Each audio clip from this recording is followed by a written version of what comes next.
तो hello everyone, I hope आप सब अच्छे होंगे। आज के क्लास में हम अपने लेक्चर को आगे कंटिन्यू करने वाले हैं और आज अपने इस चैप्टर को हम कंप्लीट करने वाले हैं अच्छे तरीके से। ठीक है जी। तो लास्ट क्लास में हमने भैया डिकम्पोजिशन रिएक्शन पढ़ा था, जहाँ पे हमने देखा था कि भैया डिकम्पोजिशन रिएक्शन में क्या होता है कि बड़े से सबस्टांस को हम ब्रेक डाउन करते हैं इनटू सिंपलर वन। ठीक है जी। और डिकम्पोजिशन रिएक्शन परफॉर्म करने के लिए हमें एनर्जी की रिक्वायरमेंट पड़ती है और एनर्जी हम डिफरेंट डिफरेंट फॉर्म में दे सकते हैं। जस्ट लाइक अगर हम लाइट के फॉर्म में एनर्जी देंगे तो वो फोटोकेमिकल डिकम्पोजिशन रिएक्शन कहलाएगा। अगर हम इलेक्ट्रिक सिटी के फॉर्म में देंगे तो दैट इज कॉल्ड इलेक्ट्रोलिसिस कहलाएगा। अगर हम हीट के फॉर्म में देंगे तो वो थर्मल डिकम्पोजिशन रिएक्शन कहलाएगा। राइट। तो नेक्स्ट बढ़ते हैं आगे हम डिस्प्लेसमेंट रिएक्शन। ठीक है जी। डिस्प्लेसमेंट रिएक्शन पढ़ने से पहले भैया हम आपको रिएक्टिविटी सीरीज के बारे में बताना चाहते हैं। भैया रिएक्टिविटी सीरीज क्या होता है। राइट। तो देखते हैं व्हाट इज रिएक्टिविटी सीरीज। तो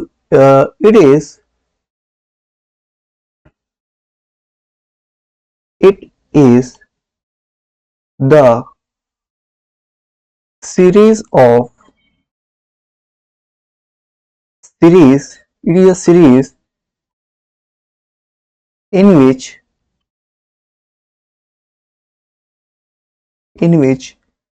elements are elements are arranged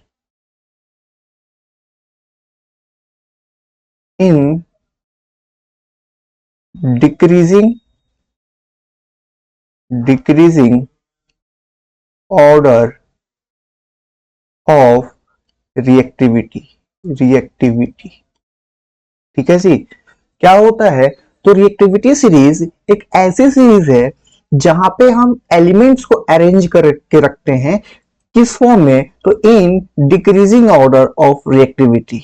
ठीक है जी। जैसे अगर हम यहाँ पे बात करें रिएक्टिविटी सीरीज की, तो आप जो है यहाँ पे एक ट्रिक याद कर लेना। ये ट्रिक आपको बहुत काम देगा रिएक्टिविटी सीरीज याद करने के लिए। राइट। ट्रिक क्या है, तो लिखते हैं यहाँ पे, please stop calling me a cute zebra. It's like hating. It's like hating cool smart guys। ठीक है जी। ये जो लिखा गया ना, एक ट्रिक है जिसके वजह से आपको जो है एक्टिविटी सीरीज एकदम आसान तरीके से याद हो जाएगा। ठीक है। तो जैसे please stop calling me a cute zebra, it's like hating cool smart guys. ये आपको याद रखना है। फर्स्ट में है प्लीज। प्लीज का फर्स्ट लेटर पी है, यानी पोटासियम आ जाएगा। और पोटासियम का सिंबल क्या होता है भैया, के। तो यानी कि के। ठीक है जी। स्टॉप से एस देखेंगे, सोडियम यानी एन ए आ जाएगा। सोडियम का सिंबल क्या होता है, एन ए। कॉलिंग से सी ए आएगा, तो यहां से कैल्शियम आ जाएगा। ठीक है जी। मी का एम देखेंगे, मैग्नीशियम, तो एम जी हो जाएगा।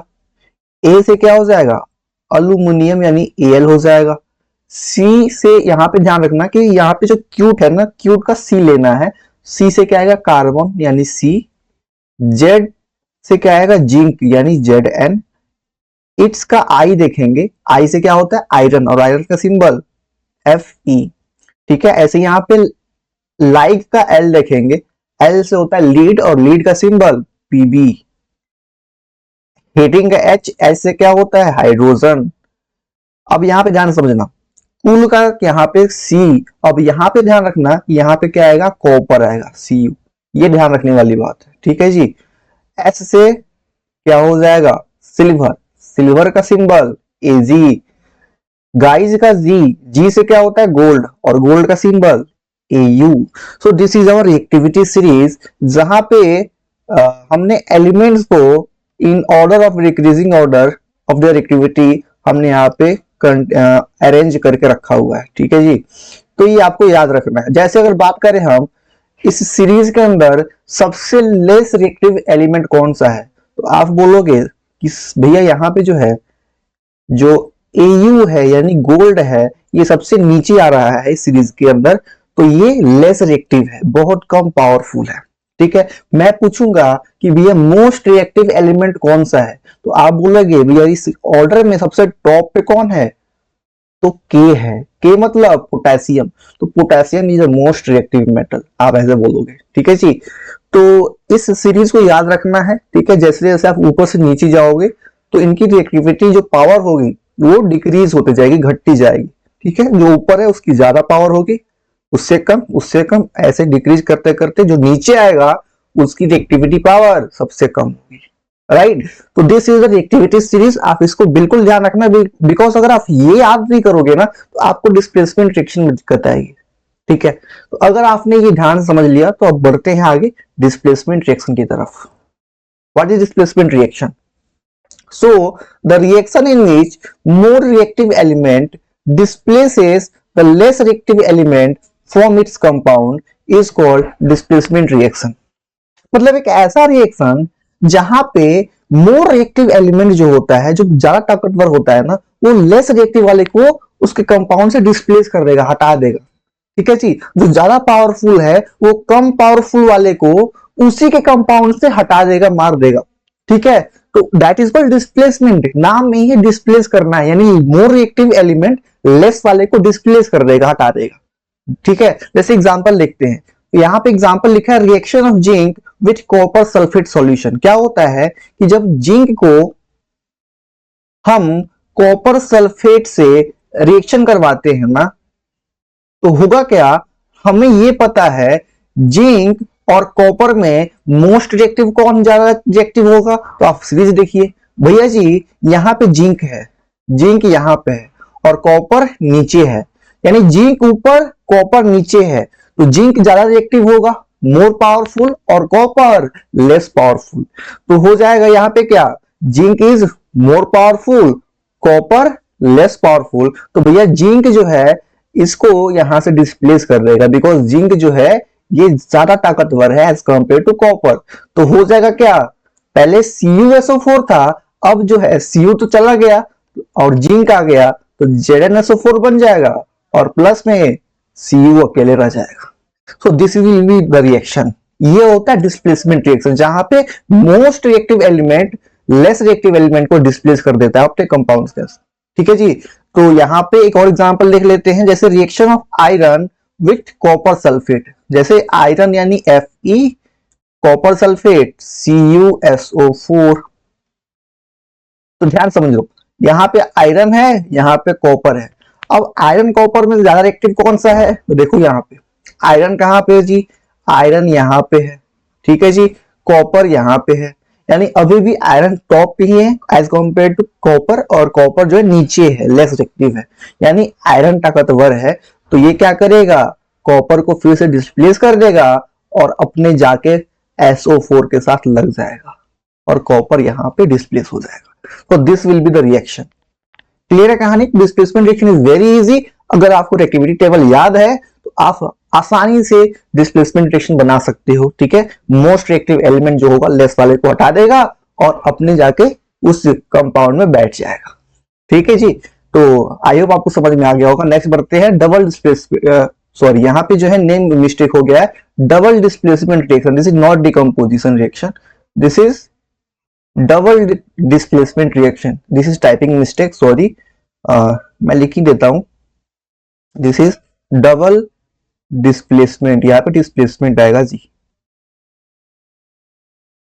यानी यहाँ पे 2 बार डिस्प्लेसमेंट होगा। पिछले वाले कहानी में क्या हो रहा था, 1 बार डिस्प्लेसमेंट हो रहा था, यहाँ पे 2 बार डिस्प्लेसमेंट होगा। That's why the name is double displacement reaction. क्या हो जाएगा, देखिएगा ध्यान से, the reaction in which exchange of ion takes place is called double displacement reaction. Exchange of ion, जैसे किसी भी कंपाउंड की बात करें बाबू, जैसे NaCl है, तो किसी भी कंपाउंड या फिर मॉलिक्यूल को आप लेते हो ना, तो उसमें जो है आयंस होते हैं, 2 टाइप के आयंस होते हैं, एक होता है केटायन और एक होता है एनायन। जैसे ये NaCl एक कंपाउंड ले लिया हमने, तो इसमें दो आयन्स होंगे, एक Na वाला होगा और एक Cl आयन होगा। Na जो है ये केटायन होता है यानी प्लस चार्ज होगा, और Cl जो है एनायन है यानी नेगेटिव चार्ज होगा। तो किसी भी कंपाउंड में भैया आयन्स दो टाइप के होंगे, एक हमारा प्लस वाला होगा और एक माइनस वाला होगा, ठीक है जी। तो the reaction in which exchange of ion takes place, ऐसा रिएक्शन जहां पे आयन्स आपस में एक्सचेंज हो जाएंगे, that is called double displacement reaction. समझ में नहीं आया? ठीक है, एग्जांपल समझेंगे ना, एग्जांपल से मजा आएगा समझने में। जैसे यहाँ पे देखो, reaction of sodium sulphate with barium chloride. Sodium sulphate का फॉर्मूला भैया मैंने सिखाया था लिखना आपको, फॉर्मूला सोडियम सल्फेट तो हो जाएगा Na2SO4 ना जी, प्लस किस रिएक्शन कर रहा है, बैरियम क्लोराइड यानी BaCl2।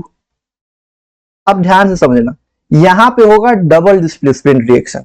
तो कैसे करना है, आयंस का एक्सचेंज कर देना है। जैसे ये Na2SO4 है ना, तो ये Na प्लस में होगा, SO4 माइनस में होगा, ठीक है। BaCl2 में Ba प्लस Cl माइनस।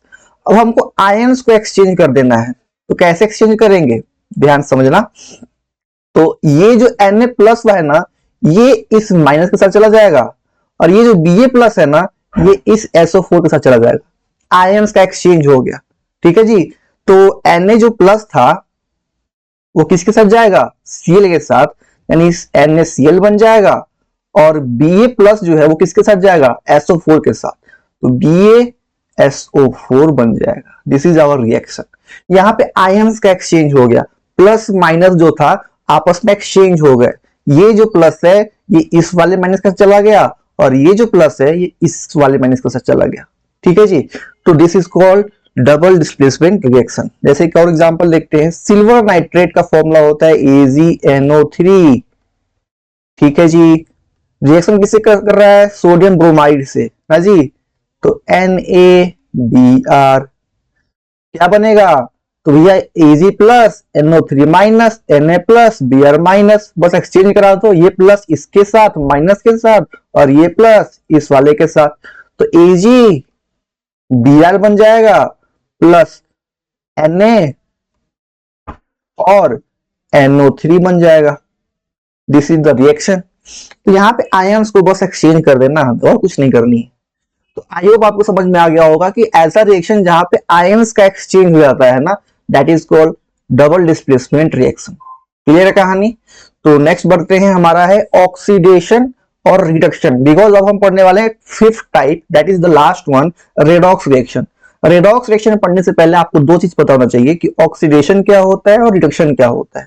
तो देखते हैं ऑक्सीडेशन क्या होता है, ठीक है जी। तो the addition of oxygen to a substance is called oxidation. जब भी किसी सब्सटेंस में ऑक्सीजन ऐड हो जाएगा ना, तो उसको क्या कहते हैं, ऑक्सीडेशन कहते हैं, राइट। जैसे अभी सिंपल एग्जांपल लेता हूं, हमें यह पता है कि भैया कार्बन और ऑक्सीजन जब मिलते हैं तो CO2 बनता है, राइट। तो यहां पे क्या हुआ, कार्बन अकेले था, रिएक्शन के पहले कार्बन अकेले था, बट रिएक्शन के बाद कार्बन के साथ ऑक्सीजन जुड़ गया, यानी कार्बन एक सब्सटेंस था, इस सब्सटेंस में ऑक्सीजन ऐड हो गया। सो दिस इज कॉल्ड क्या, दिस इज कॉल्ड ऑक्सीडेशन। ये क्या कहलाएगा, ऑक्सीडेशन प्रोसेस कहलाएगा। बिकॉज यहां पे ऑक्सीजन ऐड हो गया है, कार्बन पहले अकेले था, रिएक्शन के बाद ऑक्सीजन ऐड हो गया उसमें, तो this is called oxidation. Clear है कहानी? जैसे आपको एक और एग्जांपल देख लो, जैसे कॉपर ऑक्सीजन से रिएक्ट करेगा तो क्या बनाएगा, कॉपर ऑक्साइड बनाएगा। तो देख लो, कॉपर पहले अकेले था, बट रिएक्शन के बाद ऑक्सीजन ऐड हो गया है। सो this is also example of oxidation process, ठीक है जी। अच्छा, तो ये तो फर्स्ट डेफिनेशन हो गई। किसी किसी बुक में एक और डेफिनेशन लिखा होता है, the removal of hydrogen from the substance is called oxidation. मतलब ये है कि किसी सब्सटेंस से अगर हाइड्रोजन हम रिमूव कर देंगे ना, तो उसको भी हम क्या कहते हैं, ऑक्सीडेशन कहते हैं, ठीक है जी। बट इंपॉर्टेंट ये वाला फर्स्ट डेफिनेशन ही है कि जब भी हम ऑक्सीजन ऐड करेंगे तो ऑक्सीडेशन कहलाएगा, ठीक है। नेक्स्ट हमारे पास है रिडक्शन। अब रिडक्शन में क्या होगा, ऑक्सीडेशन में ऑक्सीजन ऐड कर रहे थे, और यहां पे हम क्या करेंगे, हाइड्रोजन ऐड करेंगे। जब भी किसी सब्सटेंस में क्या होगा, हाइड्रोजन ऐड होगा, तो क्या कहलाएगा, रिडक्शन कहलाएगा। या फिर जब भी किसी सब्सटेंस से ऑक्सीजन को क्या करेंगे, रिमूव करेंगे, ऑक्सीजन जब भी रिमूव होगा तो क्या कहलाएगा हमारे पास, रिडक्शन प्रोसेस कहलाएगा। जैसे एग्जांपल देखते हैं, ध्यान समझिएगा। H2O हमारे पास एक सब्सटेंस है, हमने इलेक्ट्रिसिटी सप्लाई करा तो हमने पता है कि यहाँ पे डिकम्पोजिशन रिएक्शन हो जाएगा, टूट जाएगा ये H2 प्लस O2 ना जी। तो यहाँ पे ध्यान समझो, ऑक्सीजन एक सब्सटेंस था, ऑक्सीजन के साथ हाइड्रोजन लगा हुआ था, बट रिएक्शन के बाद ऑक्सीजन अकेला हो गया, हाइड्रोजन रिमूव हो गया इसके साथ, यानी रिमूवल ऑफ, सॉरी ये तो ऑक्सीडेशन का एग्जांपल है, मैंने एग्जांपल गलत रखा है, सॉरी इट्स माय मिस्टेक, मैंने एग्जांपल ये ऑक्सीडेशन कर ले रखा है, हमें पढ़ना है रिडक्शन ना जी। रिडक्शन में क्या होता है, एडिशन ऑफ हाइड्रोजन, जैसे देखना ध्यान से, H2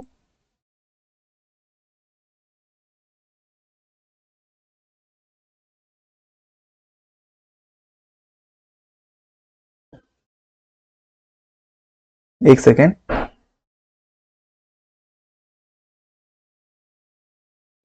चलो, तो the addition of hydrogen to substance, जब भी किसी सब्सटेंस में हाइड्रोजन ऐड होगा तो उसको हम रिडक्शन कहेंगे। जैसे एग्जांपल में H2 प्लस O2 क्या बनता है, H2O बनता है ना जी। तो ऑक्सीजन पहले अकेले था ना भाई, बट रिएक्शन के बाद ऑक्सीजन के साथ हाइड्रोजन ऐड हो गया है, तो यहाँ पे एडिशन ऑफ हाइड्रोजन हुआ है ना, तो this is called a reduction process, this is called reduction process. ठीक है जी। ऐसे ही इसका एक और एग्जांपल डेफिनेशन होता है, the removal of oxygen from substance is called reduction. जब भी किसी सबस्टेंस से ऑक्सीजन हटाएंगे तो उसको रिडक्शन बोलेंगे, ऑक्सीजन लगाएंगे तो ऑक्सीडेशन कहेंगे। हाँ जी, तो ये डेफिनेशन आपको याद रखना है। ठीक है, थोड़ा कंफ्यूजिंग है बट आपको याद करना पड़ेगा, तभी आपको रिडॉक्स रिएक्शन समझ में आएगा। ठीक है, तो नेक्स्ट हमारा टॉपिक है redox reaction. What is redox reaction?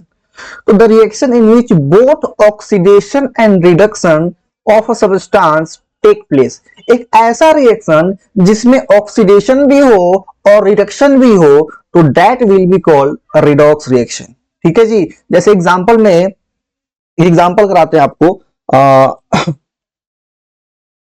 एक सेकेंड, एक बढ़िया एग्जांपल मैंने रखा था आपके लिए, जैसे देख लेते हैं खुद से। ZnO जिंक को अगर हम कॉपर ऑक्साइड से रिएक्शन कराएंगे तो यहाँ पे डिस्प्लेसमेंट रिएक्शन हो जाएगा। जिंक जो है ये मोर रिएक्टिव है, कॉपर लेस रिएक्टिव है, तो डिस्प्लेसमेंट रिएक्शन हो जाएगा तो क्या बनेगा, जिंक ऑक्साइड बनेगा प्लस Cu बनेगा। तो यहाँ पे ध्यान समझना, यहाँ पे क्या हुआ, दोनों हुआ है, यहाँ पे रिडक्शन भी हुआ, ऑक्सीडेशन भी हुआ। जैसे यहाँ पे ध्यान से समझना, जिंक पहले अकेले था, जिंक पहले अकेले था, बट रिएक्शन के बाद देखना ध्यान से, जिंक में ऑक्सीजन ऐड हो गया, यानी ये जो प्रोसेस हुआ ना, यहाँ पे क्या हुआ है, यहाँ पे ऑक्सीडेशन हुआ है, दिस इज ऑक्सीडेशन प्रोसेस।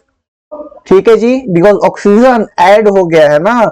अच्छा जी, नेक्स्ट अब हमें रिडक्शन खोजना है, तभी ये रिडॉक्स रिएक्शन कहलाएगा। यहाँ पे कॉपर ऑक्साइड में ऑक्सीजन था, बट यहाँ पे कॉपर के साथ ऑक्सीजन गायब हो गया, यानी यहाँ पर ऑक्सीजन का रिमूवल हुआ है। और अब अभी हमने देखा है कि जब भी सबस्टेंस ऑक्सीजन रिमूव होगा तो वो क्या कहलाता है, रिडक्शन कहलाता है। तो दिस इज द रिडक्शन, ये रिडक्शन हो जाएगा।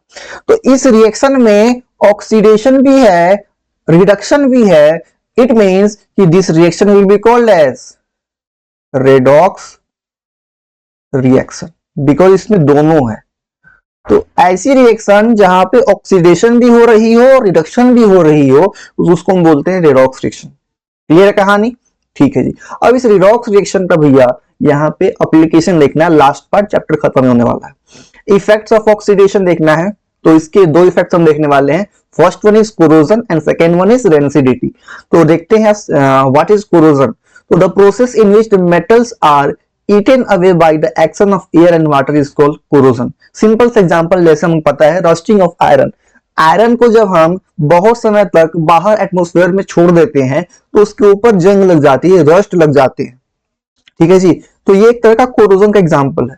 यानी जो हमारा आयरन था, जो मेटल था ना, कुछ समय बाद वो सारा का सारा मेटल जो आयरन है वो गायब हो जाएगा, उसके ऊपर रस्ट आ जाएंगे। ठीक है, तो यही बोल रहा है ऐसा प्रोसेस जहां पे मेटल जो होते हैं वो गायब हो जाते हैं। क्यों? By the action of air and water. जब भी वो मेटल्स एयर वाटर के कांटेक्ट में आते हैं तो उनके ऊपर जो है कोरोजन हो जाती है, जिसकी वजह से मेटल धीरे धीरे धीरे धीरे कोरोड होता जाएगा, गायब होता जाएगा, गायब होता जाएगा। एक ऐसा समय आएगा कि पूरा का पूरा मेटल ही गायब हो जाएगा।